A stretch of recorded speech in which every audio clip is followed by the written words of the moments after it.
For rho not equal to 0, we are assuming the calculated product moment correction coefficient of 0.795. The sample size that we are taking is n is equal to 10. Level of significance is 5%. Then we are told to carry out a hypothesis test on a claim that there is a correlation between x and y. For this rho not equal to 0, of course, it is always a general test where the test may involve going to positive and also going to negative. So this is how I'm trying to. This is what I'm trying to mean. You could have, let's say, normal distribution curve, and you have the two-tailed test. So the two-tailed test, you have your alpha, which is the level of significance. And if you have a two-tailed test at 5%, then the one on the left is going to be 0.025. On the right, then on the left is also 0.025. You just get 5% divided by 2. That will be your alpha value. So this is a critical value 1, this is a critical value 2. So from there, you just go to the table and get the critical values. So whether it is positive or negative, you will just take one value and then compare it against what you have already calculated, and then be able to make a decision and then draw a conclusion. So let us look for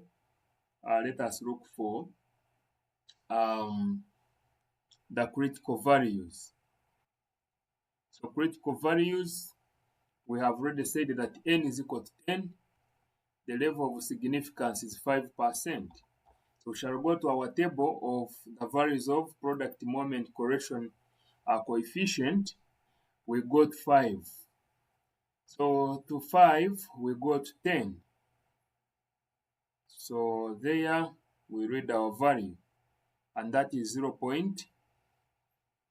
But you are using one tail, right?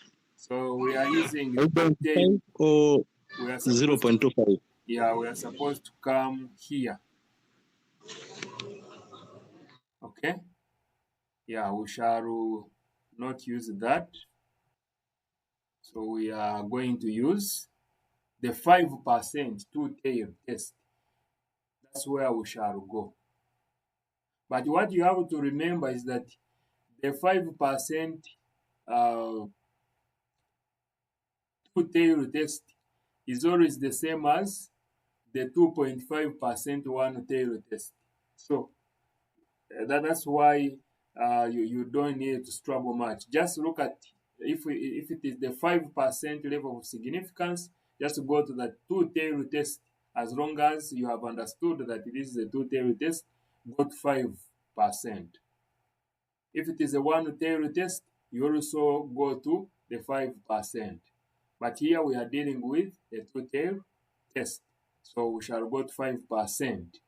Okay, then 5% we go to 10.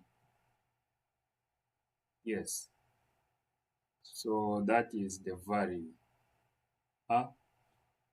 Yes. Okay, so we go and pick. It's supposed to be 0.6319. So our critical value is R, maybe critical value is equal to 0.6319. But what is our calculated value? Our calculated value is 0.795. So if this is if what is here is 0.6319, then our 0.795 is within this region. Okay, because the values are increasing in that direction.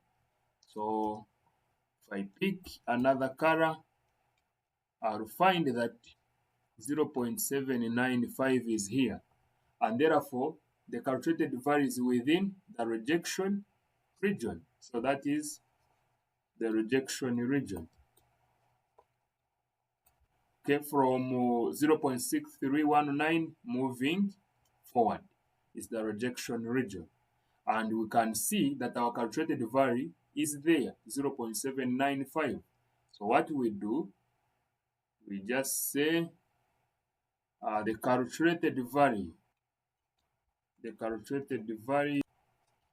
of PMC is within the rejection region. Therefore, we reject the null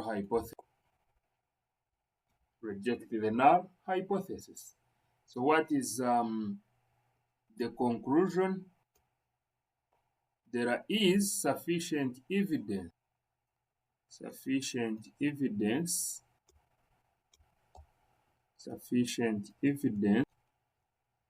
suggests that there is a correlation stroke relationship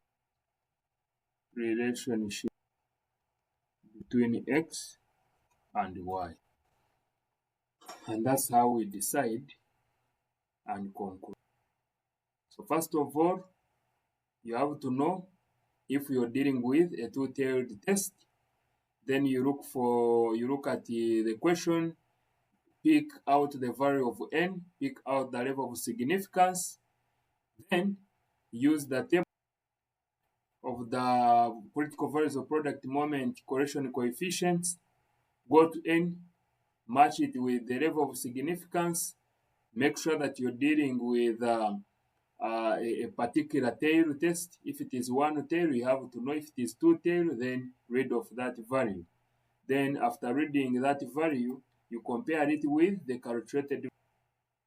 So if you compare it with the calculated value, you'll find that our calculated value is within the rejection region. So which means there is sufficient evidence suggests that there is a correlation or relationship between X and Y.